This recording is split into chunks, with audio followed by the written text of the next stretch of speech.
Yoo akkam jirtu kun Daanyoo Stiiloo Ofishaalidha. Daanyoo Stiiloon Ofishaaliin egaa akkuma beekamu sagantaa adda addaa faarfannaa barnoota wangeelaa akkasumas wantoota mana kiristaanaa keenya Ortodoksii Tawaahidoo keessatti gaggeeffaman isiniif dabarsaa ture.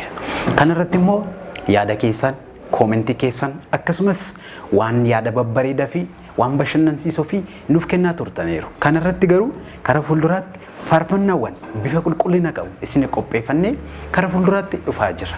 Kana irratti immoo karaa maallaqaatiinis haa ta'u, karaa yaadaniis haa ta'u, waldaaleen akkasumas illee waldaaleen namoota adda addaatti qabamtanii jirtan, biyya alaas biyya keessas warri jirtan akka nu hordoftan chaanaalii keenya Daanyoo Stiiloo Ofishaal subscribe share gochuu hin dagatina. Kun Daanyoo Stiiloodha.